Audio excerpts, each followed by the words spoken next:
Michael Chandler, I'm sure there could have been a lot of guys that it was. What's your thoughts on him? He's wanted this fight for ages, right? What's your thoughts about competing against him as a coach first of all, and then as a fighter? I like Michael. I had a good little buzz with him yesterday. Style, he's more of an athlete type of a guy than a technical martial artist. I know he's got some skills in the wrestling department, and he's got some skills overall. It'll be an interesting one to go against him before I go against him. A little bit like a Chad Mendes style, would you agree with that, or do you think he's got different? No, yeah, similar for sure. How has it been being around Conor McGregor these past few weeks? It's always fun and cordial until it isn't. As I said, I came here to prove that I'm better than him in every sense of the word, and I can't wait to do it. To go off of that, when they announced this fight, there was no date, there wasn't a weight class announced. So, do you have any info you can give us in terms of all that? I'm looking for info. I don't think it's going to be at 155. Conor's expressed it's going to be at 170. I would love it at 170. I'll fight him at 185. I'll fight him at whatever weight class we want to fight at. I could care less. I think I'm just going to slice through him. I think I'm a little too slicey for him. Then Said that obviously he thinks he'll slice through you, I think was his exact phrasing. You told us your prediction of how this fight eventually plays out. No, it's great. We that's exactly who we want. Gains intrigue. It builds the momentum. It builds the mystique of exactly what we want. Slice through him, but bludgeon him with both of these hands and do whatever I want, both standing or on the ground, and finish him by the second round. That's my Mystic Mike prediction, and I stand behind it. Mystic Mike prediction might be the cringiest thing that I've ever heard in my entire life. But at the end of the day, it does make for a great story for this fight. Over the past couple of months, we've learned so much information about the upcoming fight between Michael Chandler and Conor McGregor. Okay, maybe so much information is a bit of an overstatement, but we do have a few hints sprinkled throughout these interviews between the two about what day the fight will actually be taking place and the different weight class. As far as the weight class is concerned, I really don't understand how this is an issue. They only really have two realistic options to choose between.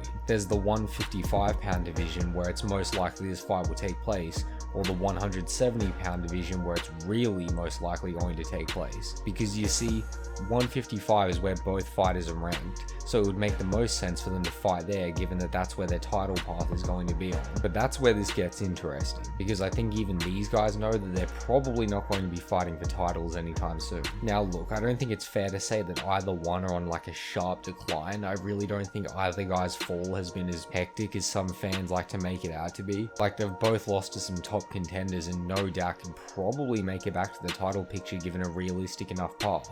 Provided they don't have to fight any Russians or anything. And Michael Chandler even threw out the idea that this fight could take place at 185, and I have a legit headache as to how this even remotely makes sense. Now I know what you're thinking. Why would a pair of 155ers be even considering fighting in 185 pounds, a division that neither guy's ever competed in? Well, I have the answer, and it's steroids. No, I'm not even kidding. I think even the UFC has realized at this point that Conor McGregor is trying to heal his horrific leg injury that he got from the Dustin fight, and he has to take anabolic steroids, but the price of that is that now he can't compete in MMA. I wouldn't say Conor's a cheater. I don't think it's fair to label him as a cheater. He's clearly just trying to heal a leg that was completely snapped. I mean, when you're healing a bone, you need to go to the extra mile to be able to heal it. So it makes sense that he would use an anabolic steroid. But this also makes competing in MMA an absolute nightmare. And I'm sure logistically this isn't going to be an easy thing to figure out. So I think the UFC realized that Conor McGregor is absolutely fucking enormous right now. And they're just going to try and book this fight at 185. I mean, at this point, it wouldn't even surprise me if it was at heavyweight. Dustin Poirier also weighed in on the fight and gave his opinion, and unsurprisingly, he said he thought Conor would win. Oh, I would favor Conor. Yeah. You think he would get that?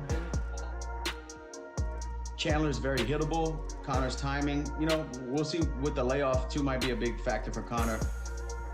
But he's gonna slow down a little bit, and then he'll be more in front of Conor and able to get touched. I would put money on Conor if it was going to, if the fight happens. Like I said, I'm not too surprised Dustin would have this opinion. I mean, the guy has wins over both Michael Chandler and Conor McGregor, so he really does have a good area to have an argument in this fight. Dustin basically said what we were all thinking as well. If the Conor of old shows up, the sexually motivated karate stance titanium leg McGregor shows up, then he will win this fight, no doubt. But that's the problem though. What version of Conor will show up? We all pray that we're going to get a Jose Aldo or Eddie Alvarez version of Conor McGregor, but the reality is we're probably going to get Dustin 2 and 3. And look, my heart cannot take another Conor McGregor loss. I just cannot do it. I cannot watch this dude get his ass whooped again. Look, overall, this is my opinion on the fight. If Conor's ever going to get back into the title picture, the UFC knows that this is the fight that he needs to win. Because look, Conor is not going to be able to keep these Russian wrestlers off of him, and if he's ever going to even have a shot at a belt, he needs to beat a contender. And the thing is that Chandler is probably, out of anyone in the top 10, Conor's best chance at a path to the title. Conor only needs one big win and he's straight back into the title picture, and Chandler is probably the most hittable guy in the top 5. He just has such an aggressive style. He just mashes the square and triangle button over and over again and just throws constant haymakers. And if Conor can get back to his old ways, utilizing his movement and distance, cutting angles and utilizing his kicks mixed with his punches, if we get the elusive Conor McGregor of old, I have no doubt that he wins this fight. But the question becomes, is Conor still in his prime? And we just don't know the answer to that anymore. But anyway, it's been me, guys, Certified Hood Classic, signing out. Let's sign a petition to ban all wrestlers from MMA so that Conor McGregor can get a title shot, baby. Let's go, come on.